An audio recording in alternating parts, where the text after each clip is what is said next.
Computer. There we go. All right.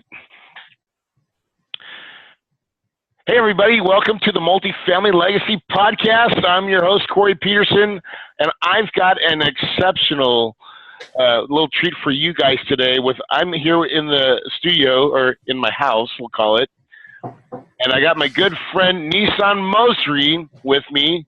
And I got to tell you, this guy, I've known him for almost, I want to say going on 7 or 8 years now. And he was there when I first started my journey into the multifamily space, and he was well ahead of me. And so he's out there killing real estate. He does multifamily investing. He does, I'm pretty sure you do commercial too, don't you, Nizan? Yes. I mean, he's in the whole gamut of what I call the cash flow life, and he's living it. He's a true guy, genuine as it gets, and he's really good. I mean, ninja good at raising private money. So I want to welcome my guest, Nizan Mosery. Hey, how are you, Corey? Oh, man, I'm doing good, buddy. Doing real good. So it's been a lot. It's been, well, we were actually just on your show, which was a lot of fun, by the way. Mm-hmm. And yeah, thanks for being on. Yeah. And it's funny how, like when you come in and we go into like seasons of investing, right? There's times where you like hit the gas really hard, and there's times where it's not so much. But right now we're both kind of in a really nice zone. It's been a lot of fun to watch. Yeah, absolutely, man. I've been getting a lot of your emails, and I've seen all your different property that you've been working on, closing on. And one thing I like about this business is seeing my colleagues, my friends like you and other people actually succeeding in the business and creating a lifestyle that they can pass on to their children, to their spouses, anybody that we feel that we want to leave it to. Yeah. It's been a beautiful thing. On your show, you talk about being a traveler, right? Absolutely. Explain how you come with that concept, because I love it. Well, before I moved back to the U.S., I had been out of the country for about 15 years. And I left in 1997 after my father passed away. And I went to Israel and I hung out on the beach in Tel Aviv for about a year, just decompressing, trying to figure out what life is all about. A friend of mine asked me to, if I wanted to go to India with him, because he was going for 2 months, taking off off from work. I said, sure. I said, a beach here or a beach in India, it's same for me. So we started traveling, and I continued traveling for about 6 years. Oh, just a little bit, right? Right, just a little bit. He came back to Israel after 2 months, had to go back to work. And I continued. And while traveling, I met my wife. We were both in Portugal at the same time. And we got together. We had 2 beautiful daughters. We were living in Israel before. And then we decided to come back to the States in 2009. So I love to travel, and it's always been hard for me to sit in an office behind a desk, especially when I've got a beautiful window looking on outside at the rest of the world, kind of just passing by while I'm, making somebody else wealthier. Yeah. So I was traveling, and throughout my travels, I met amazing people. I met some crappy people too, but I met more amazing people. The experiences I had while traveling really opened my eyes and made me see what life is all about, what we're here for, right? We're here to make our, environment, our world, our universe better than when we came into it, Oh, and for sure. That's kind of one of the missions of our company, is that we want to give back to our residents and to our investors to make their lives better. And that's what we live by. Now, so I love to travel, and the Traveling Investor came about, I wanted to do a radio show that I could broadcast from anywhere in the world. Hey, and let's plug that radio show right now. So go ahead, give it a shameless plug, man. Let's tell everybody about it. Awesome. So it's called the Traveling Investor Show. It's live every Thursday, 1 p.m. Eastern. You can either download the app or you can listen live over the internet. It's an internet radio station, and it's w4cyradio.com. Cool. Actually, the best login to do it is w4cy.com. That'll take you direct into the radio show. So it's live every Thursday, 1 p.m. Eastern, and I've got guests like you, other successful people from all different, areas of real estate. Yeah. And we talk. And we get to know. Yeah, we get to know each other. Yeah, exactly. So I really enjoyed it. And so we'll make sure we put that in the show notes too, so people can just have a quick link to it when they want to. So now, what a lot of people know, like if they're watching this, they're going to see Nizan with short hair. But that's not how I know him. Because on those 6 years of travel, my friend had a great mane that he used to carry, which was part of the ritual of seeing Nizan. And let's talk about that. But I also want to talk about what you did and why you cut it off, because it was a pretty big deal. Yeah, I think you were in tears when if my memory serves me correct. I was tears of sadness at that time, but they kind of turned into tears of happiness and joy because of what we did, right? Oh yeah, it was huge. So while traveling, I let my hair loose, right? I decided not to cut it, and I grew a long ponytail, and then I locked up my hair, and I had dreadlocks way below my butt. Yes. And it took me about 10 years to grow. It was awesome. It's awesome. And I still have it. It's behind me in the closet. Oh, right on, dude. Now, but you did something. There was a fundraiser that you decided you wanted to get behind. And we'll talk about that, and then we'll talk about real estate. But because this is more important of who you are, I think. Sure. The kind of guy you are. So I decided that, one of our mentors, David Lindahl, he was very big into the Wounded Warrior Foundation organization, and they help our servicemen and women who come back with PTSD, with, loss of limbs, loss of, whatever that goes on when you're in the battlefield. So it kind of hit me home, since I was part of the Israeli Defense Forces as well. And at one of Dave's events, I put it out to the audience that if we raised $10,000, I would cut my hair and we would donate the funds to the Wounded Warrior Foundation.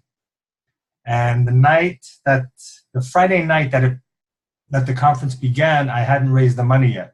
I was kind of relieved. I didn't have to cut it. And I met one of our investors at the bar before the event. And he asked me the question, did you raise the money? I said, no, and I'm okay with it. He said, you know what? I think you look great with short hair. I think you're doing a great thing. I'm going to donate the 10 grand.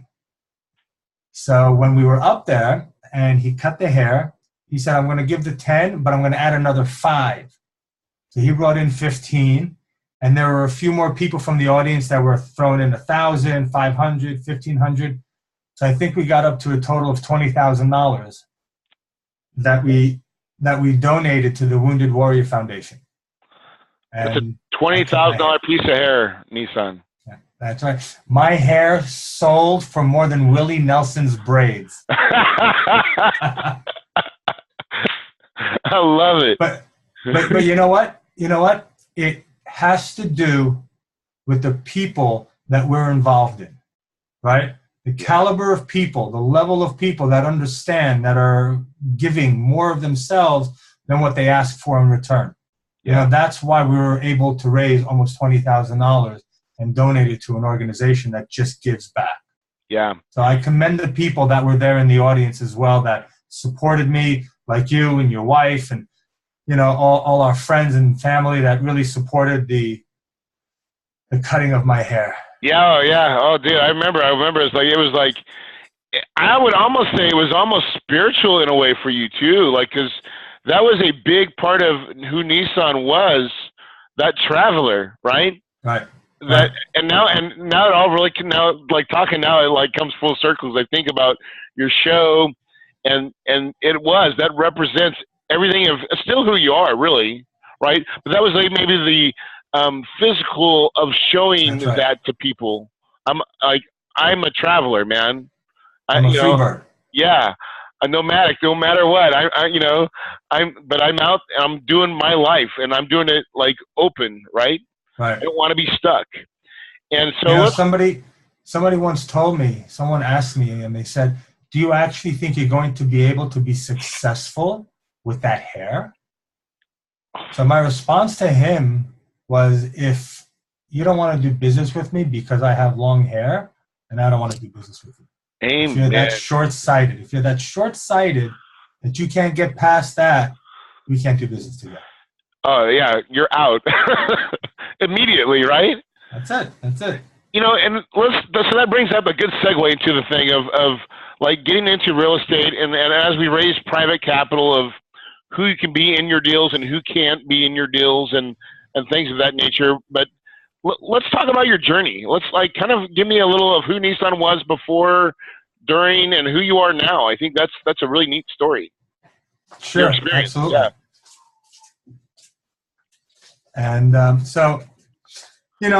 was born in Brooklyn, New York. I'm a Brooklyn boy, raised in Lower East Side of Manhattan. I was raised by two entrepreneurial parents that never graduated high school. Right. My mother is a survivor of the Holocaust. Right. My father was born in the 1920s in Israel.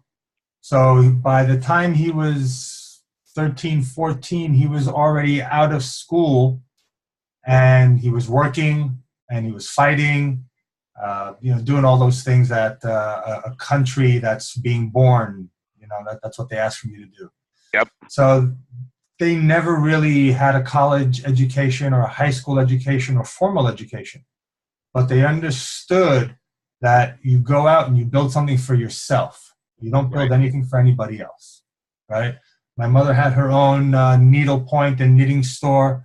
My father had his own businesses, clothing stores, and, we call them the schmata stores, right? The little rag stores, anywhere from bubble gum to underwear to jeans to pots and pans, whatever you can imagine, all in one roof. But he did it for himself and for his family. And we were always brought up with the idea that there's two types of people in this world: those that pay rent and those that collect rent. And kids, you always want to collect. That's the kind of mentality that we grew up with. Born and raised in New York, worked in the family business. We bought commercial real estate in New York. I worked from, collecting the garbage and dumping it, to building the walls, to demolition, to leasing up commercial spaces, to collecting rent, to doing all that kind of stuff. I got firsthand front row knowledge. Front row seat, right? Right, exactly. Yeah, I mean, that's what better seat could you ever want is like, I mean, my daughter's 13, and I'm like, hey, daughter, we are starting right now to start really working on, hey, this is the business. And if it's a family business, if you want it, I'm still let them do, have the creative control, do whatever they want. But the goal is, if they're interested, whether or not they're interested, they're going to learn the family business. Exactly. Right. Yeah, it's funny. My wife one day asked my oldest daughter, she goes, so do you want to do what daddy does when you grow up? She goes, no, mommy, I'm an artist. I'm going to do art, but I'm going to marry someone who does what daddy does. Perfect. Right? Yeah, perfect. And you didn't even mention it because your wife is an artist. I mean, she is straight up. Yeah, and she has amazing stuff too. Yes, she does. So you had your first-hand view of growing up kind of in the business, and then obviously you probably started doing your own stuff along the way. Correct. And then we met, and I may be jumping the story here, so I'll let you continue telling it because I don't want to screw it up. Well, I mean, to make a long story short, grew up in New York, went to college in New York. I didn't graduate university. I missed like a couple of classes, but I never felt, what am I going to use that for? I'm not going to be a lawyer. I'm not going to be a doctor. It wasn't my thing. I knew I was going to be an entrepreneur. I didn't know exactly where. Maybe in hindsight, I should have maybe learned international business or something of that nature. But So I went to college, and then when I was 25, my father passed away. And I kind of started asking the question, what's it all about? Right? Yeah. Here's a guy that from the age of 8 years old worked until the day he died, right? He built his family something, and he traveled the world with my mother, and they went to beautiful places, but what was it all about? So I kind of said, you know what? I had enough. At that time, I was working for Lehman Brothers in New York while they were still alive. And I just didn't understand why we were doing all this. So I sold my portfolio, I got rid of my apartment, and I moved to Israel. I hung out for about a year in Tel Aviv, and then the story is my friend told me he was going. And I kind of traveled the world. In the beginning, I was traveling to search for myself, to see who I was, what I wanted, and I got smacked in the face a couple of times, realizing that what I was taught to believe was just that. It was somebody teaching me. It wasn't my beliefs. Right. It wasn't me. You so I kind of had to, right. You had to go find Nizan. Right. What do I like? Yeah. Do I like eggs in the morning, or do I like a salad in the morning? Right? Do I really want to eat steak, or is that just shoved into my mouth all my entire life? Am I a vegetarian, or do I really want to eat meat? Right? Do I believe in religion? Am I Jewish? Do I believe in Buddhism and Christianity? All those questions, right? Yeah. And I spent a lot of time in different ashrams in India and in Thailand. I meditated a lot. I sat with myself a lot. Many times I found myself on top of a mountain, just looking off into the fields and just trying to, but just be with myself. Time out. I want to, that's an exclamation point, right? So many times in life, in my life too, when you put yourself in a moment to be still, right? And to truly be still and to just take it in. I mean, sometimes I just traveled to, I was in St. Kitts. And in St. Kitts, there's a spot where you can get up on top and you kind of see the Pacific and the Gulf, right? Mm-hmm. The same kind of, it's one side and the other side, the Atlantic and the Gulf, right? And so, but it was really cool. And then, but you're in this majestic spot, and I'm like, I need to be still for a minute. Absolutely. And just take it in, and then and experience it. Correct. And most people don't. No, they go most from people are too busy. Exactly. And it's a damn waste. You learn to be still. It's a damn waste. To be still, to listen to the wind, to feel the wind, how it feels blowing on your face, how the sun feels on your face. Yes. The thoughts that come up in your mind, and how to just release them and not get attached to them. Let it stir your heart, right? Because it brings up an emotional, whatever's inside us as humans, I think yearns for that moment, so it can express emotion, and it sometimes uncovers things that you didn't even know were there. Absolutely. And then you got to pay attention and listen to it, but you got to be still to do it. You got to be still. We can equate ourselves to trees. Trees have strong roots. They don't move. They stand in one place, and they extend upward to the heavens to receive all that energy. So now they're getting the energy from the top and from the ground, and it all just meets in the middle. So that's kind of how we need to visualize it. We need to ground ourselves. We need to, plant roots. Now, you can plant roots and still travel the world. Amen. Right? That's the beautiful thing about being a human being. We can plant roots. We can have strong roots, but yet we can go out and we can fly. Right? But we got to have those roots. We got to have those roots to be able to go up and into the sky. And, the deeper the roots, the higher we can fly. Yeah. Amen. So you found yourself, and then you came back, and then is that when you really, because I know you own a successful brokerage as well. I mean, you're not just a one-trick pony. You've got lots of tools in the shed. Right. So in Israel, I opened up the first raw vegan restaurant of its kind. It was a hit. It was a success. And then after our second daughter was born, we decided to move back to the States. And we moved back in 2009. And then I got my broker's license. So I opened up a boutique residential company. And then I opened up with a partner of mine a Remax commercial franchise, which is just commercial. Plus, I met Laura, my business partner, and we opened up Cornerstone, which is the acquisition leg that buys and sells apartment buildings, hotels, marinas, things of that nature. Right? Just everything, yeah. Everything real estate. Yeah. And so let's talk. So for all my listeners, I know there's lots of people. This is a how-to podcast, and really not only just a how-to, but a why-to multifamily, right? I like talking about the why. I like talking about the reason, like you being on the journey, what it allows, the freedom that multifamily allows. But if there was a couple tips on hey, I'm starting out new. What would you say, some things that, here's a good couple pointers?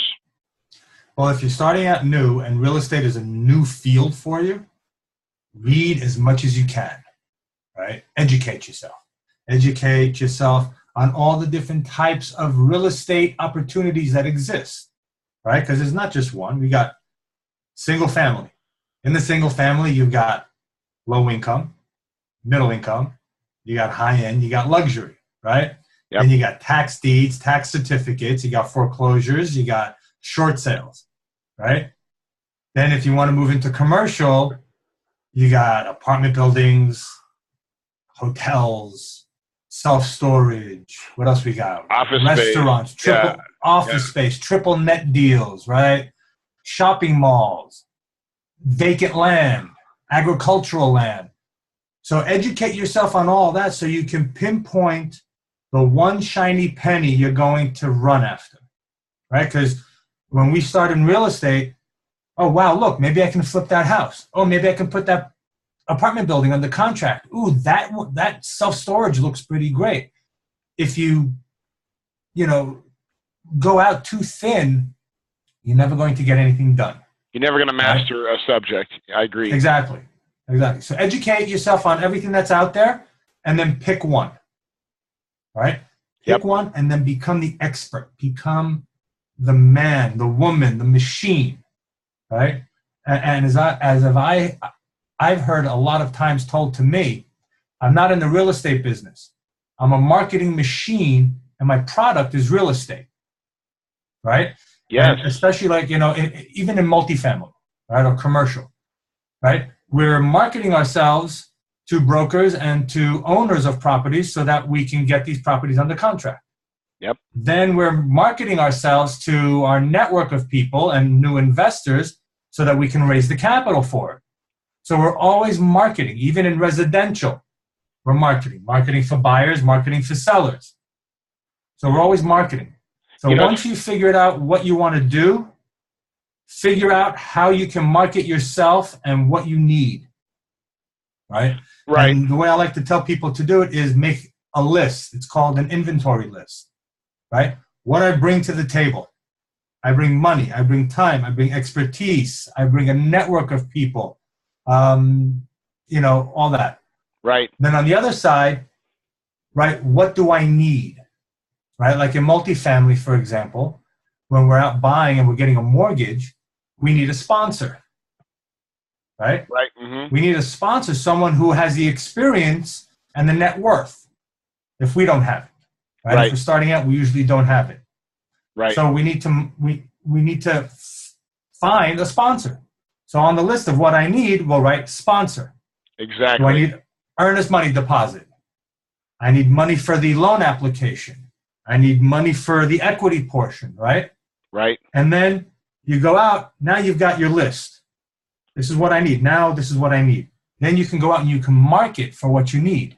And this is I call this putting the puzzle together, right? Because that is the great thing about what I love about the commercial space and the apartment space is you don't have to have it all. And a lot of people, I think they get really discouraged, and maybe the reason they don't, I know a lot of successful single family guys, and when I talk about money, they're, I can't do it. I don't have enough money. I'm like, dude, smack. Wrong answer, right?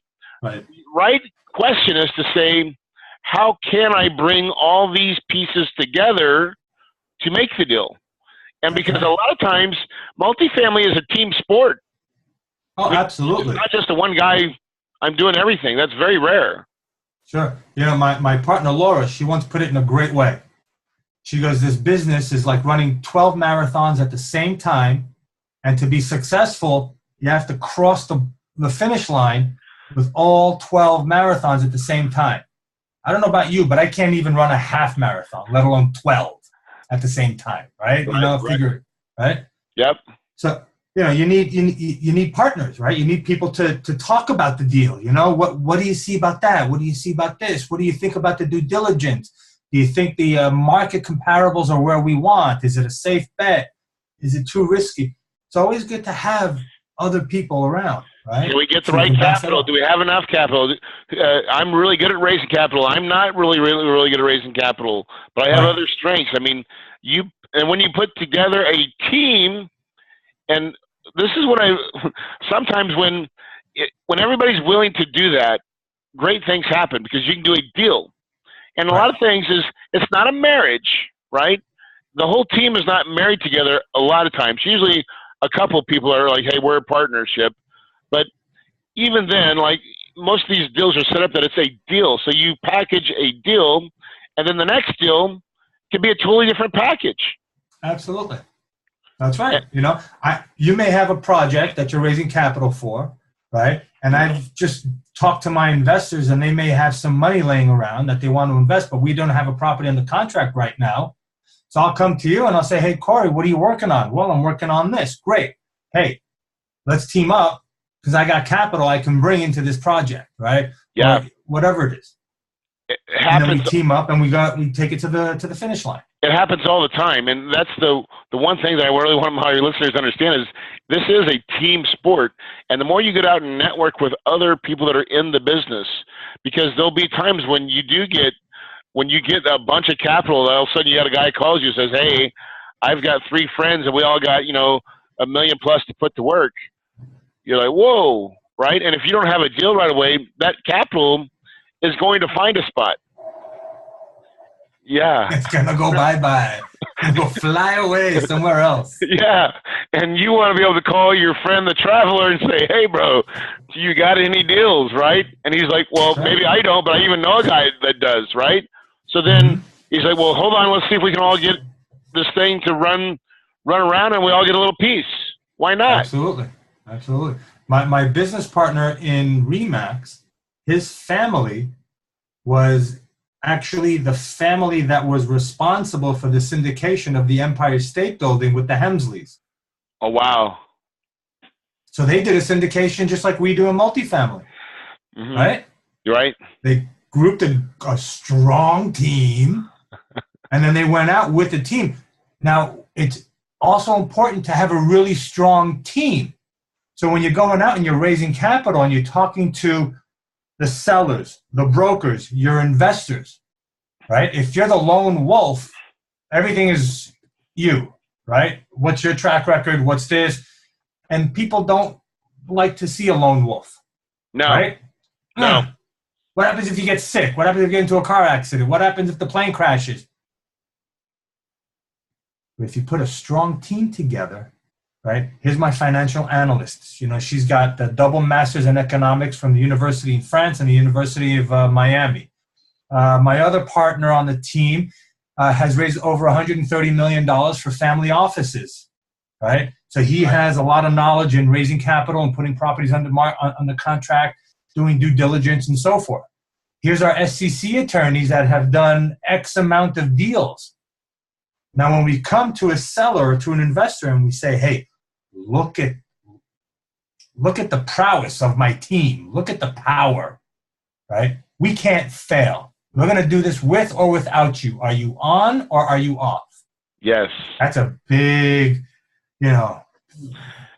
Well, and also it's like stacking the deck, right? Because like even when you're in front of a seller and you're trying to present your group as we're the group, because all the brokers, in my opinion, it's not brokers just want to get paid a lot of times, right? Oh, of course. And in their mind, they're thinking, who is going to transact, right? And you're going to prove that when you say, hey, here's my team, here's everything that's going, and like, because I say this because the broker is the one that has the influence on the seller. And if you can get the broker to believe that he's going to get the paycheck from your group, you're going to lead him down the closing table and actually close. That's worth its weight in gold. And you do that by having the team and all that stuff put together. I mean, that's a package. And packages like that tend to get the ones that get accepted. And you don't always have to be the highest bid. That's true. And, you know, I was the KP, the key principal for a partnership that went out, and they said, listen, we have a $24 million project under contract. Well, we don't have it under contract yet, but we're in the final and best with our LOI. Can you come and talk to the seller? Sure. We got on, and I basically told the seller, I said, if you want to close this deal, you better go with us, because we're the ones that are going to do whatever it takes to make it to the end. We're going to make sure it closes. And the other team or the other buyers had more money, they had more earnest money deposit, but because of my confidence, because of the track record, because of the team that we had behind us, they went with us. Doesn't that feel awesome? That's when you get there, you're like, you know what? That is the reason to build the team, right? Because man, it really does make, when it's done right, and I know you know how to do this, because like it is magical. It carries a lot more weight than you ever thought. And honestly, I always say in this business, real estate is a very lonely business at times. Mm-hmm. It can be. It can be a very lonely business. Absolutely. But it's not so much, I think it's even lonelier in the single family business, right? Because in the multifamily, I always got team members or people that I'm communicating with on a pretty regular basis, right? But there's times where it can be lonely. And so having a team, invigorates you to be better, sharper, more in like driving the bus. Absolutely. Right? Getting everybody's driving to do like, here's our goal, let's get to it, right? That's right. And you know what? It's not only that, but sometimes you have days that you're just, the whole world seems like it's collapsing in on you. Yeah. Right? The investors didn't wire the money in at the time that they said that they were. The lender, 2 hours before closing, now says, oh, we need these documents. You know, or just, you know, we have a colleague of ours that had a fire in their complex. Right? If you don't have a team and, you know, that you can mobilize, that you can really talk to and have them lift you up, or you lift them up when needed, it can be very lonely. It can be very, very difficult. Yeah. Very difficult. What would be money-wise, like any raising private money tips? What would you say? What would you give advice on if someone is out there trying to cultivate leads or people with money? What would you say to that? How would you speak to that? Well, right here in front of me, I have a sign on my wall that I look at when I'm at my computer, and it's always there. And it says, money comes easy if you do the hard thing. Build relationships. Okay, and that kind of sums it up for money raising, right? People aren't going to give you their money. People are not going to open up their network to you if they don't like you or trust you or have a relationship with you, right? You also need to have a track record. So if you don't have a track record, it's okay, but that's why you want to have that team. Find someone that does. You fall back on that track record. Yeah. Right? You go out and you say, you know what? I'm not the guy. I'm just getting started. But I was smart enough to put together a smoking team and look at their track record. And this is what we're doing, right? When you're starting out, tell everybody what you're doing. Everybody. You know, and tell them how they can help you. If you're looking for someone that needs to put up earnest money deposit, tell them that. If you're looking for partners that you want to help raise money, tell them that. If you're looking to meet brokers that have seller contacts, tell them that. Right? It's not just enough to say, hey, I'm getting involved in real estate, I'm starting to invest, yippee for me. Yeah. Right? Well, and people are not mind readers, right? People are not mind readers last time I checked, right? Exactly. And so people will always do what you ask them to, right? If you ask them nicely, hey, who do you know? Who do you know that would love to get involved in investing in commercial real estate, get that cash flow coming in, get the lion's share of the equity, you know, and have it secured by this huge building, right? And the cash flow that it's generating, right? People start thinking about that, right? And then they're Yeah. going to say, well, you know, what do you know? Again, it's not me, it's the team, right? But it's building that relationship. And I always look to help people out in their life and their relationships and their business first before I ask them for anything. You know, obviously I have relationships with my friends 20, 30, 40 years. Yeah, I call them up. Hey, dude, I got a great investment. We're working on this. I'm going to send it to you. Check it out. Let me know what you have, you know, what questions you have. That's my friends. Right. You know, and they always ask me, how much skin do you have in the game? Right. They always want to know if it's a great opportunity, how come you're not invested in it? Right. So when going out, go to all the networking events, talk to everybody and anybody, because the person that you're talking to may not be the person that's going to invest in your project, but they may know 2 or 3 other people that would. So if you help them out, if you do what's right by them, if you build that relationship and you're sincere about it, you find that commonality and you build on it, it will happen. You just said relationship 3 times, and I've already underlined it because I believe the same thing, right? And most people do not get this concept. I was just talking with a guy, and you know, he wants to get into the real estate, and he's a successful single family guy, and he kind of just like, hey, well, I got this website set up, and I'm like, you know, that's really not how this raising private money is done. It's not done with a website, honestly.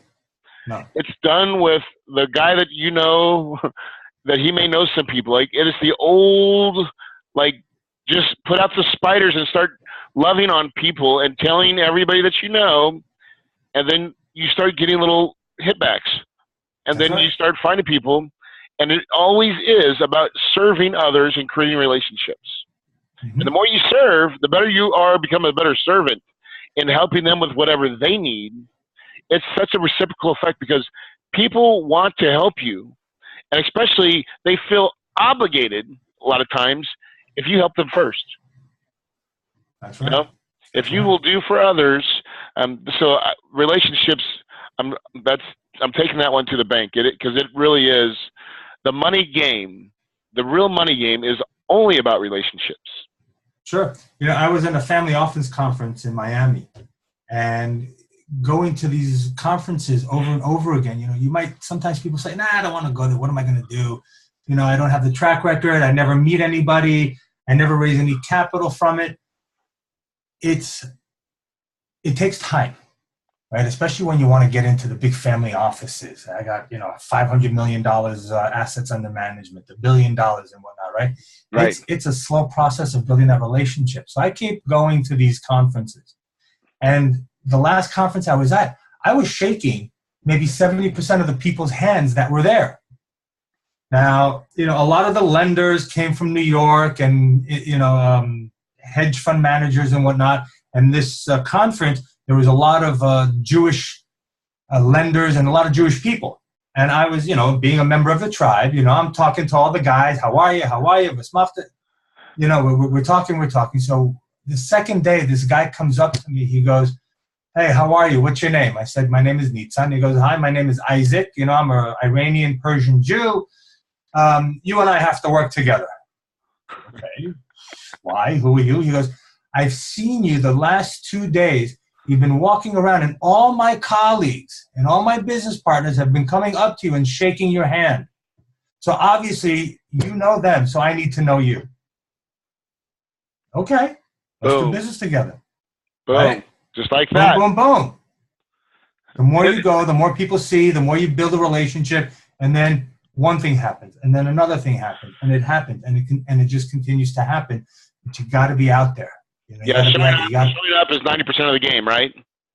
Showing up in putting out LOIs to sellers and to brokers, right? You got to show up doing that, right? Because if you're not showing up there, they don't know you're in the game. Right? Show up to the networking events, right? People want to see your face. Let's speak to that real quick. That's just something we've not talked about on my show yet. Is when you submit the LOI, like, why do we submit LOIs, and why do we give brokers feedback? So we put out LOIs first because we're interested in that property, right? We want to buy it. Secondly, we put out the LOIs to show the brokers, hey, there's another group that's coming out here that are buyers, right? We want to buy.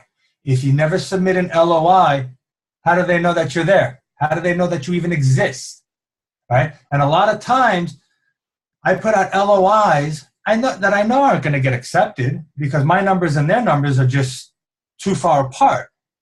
But I submit it anyway to let the broker know that I'm a serious player. I'm actively trying to purchase stuff. Yes. Absolutely, right. And then I go and I talk to the broker and I say, all right, let's see where you are compared to where I am. Why is there such a huge discrepancy? You're right. That also gives the broker in their mind, wow, they're really serious. They want to know how we can adjust our numbers. What do we need to do to make this happen for us? Yeah, and that you actively underwrote the deal because, I mean, brokers, they hear this all the time from everybody like, oh, they're just blowing smoke, right? But if you could say, well, no, here's my numbers. Here's why. You've got it written like this, and that's not how we're seeing it. And he's like, oh, well, I was – and then usually that's when they'll admit to maybe they made a little pro forma adjustment based on some, ask guess. Right. And so then you're bringing them to reality. They're like, well, but they will look at you differently from that, won't they? Absolutely. And they will see you as someone who knows the market, who knows the industry, who understands due diligence, right? And someone that they can't blow smoke over. Amen to that, brother. Right. That is the essence of like becoming and getting into the business because, man, there's so many ways to get into it, and there's actually so many avenues. We just talked about a whole bunch of them. I think we're getting closer. I don't know how much time we've got, but I feel like we've been on this thing for a while. So we'll go ahead and maybe kind of close the show down out here. But is there any last piece of advice, something that you really want to give the audience that you just want to put out there? Yes. It doesn't matter what part of real estate you get involved in, okay? Two things. Look at passive residual income as a goal, okay? The second thing is never, ever, ever quit. Because the minute you quit, you are not successful. The journey is what makes you successful. It's not the destination, right? Well said, my friend. Well said. With that, where can everybody find you, Nizan? You can find me at w4cy.com as a traveling investor. My website for my investments is www.investwithcip.com, and that stands for Cornerstone Investment Partners. And my email is Nizan, Nizan, at investwithcip.com. Beautiful, brother. And you can check my Facebook page, The Traveling Investor, and my shows, after they're recorded, they go and they get transposed as a podcast on iHeartRadio. So you can go on iHeart.com, podcasts, look for The Traveling Investor Show, and you can listen to all my other shows, and you can listen to Corey as well. Rock and roll, brother. Hey, man, Nizan again, dude, I just want to thank you so much for giving me your time. I know you're busy, but, man, there you have it. Another wonderful episode of the Multifamily Legacy Podcast, giving it to you real. And remember this, just like Nizan said, don't ever quit. And the journey is the reward. You guys have a wonderful day. Thanks, bro. Thank you, man. Thanks for having me. It's been awesome. Yeah, appreciate it. I'll once I get this done. Hey, did you send my girl a photo? That email that I gave to you, Jazz? I think so. Okay, perfect. She didn't respond to me, so I'm gonna have to be like, dude, you gotta let me know when you get the email. So let me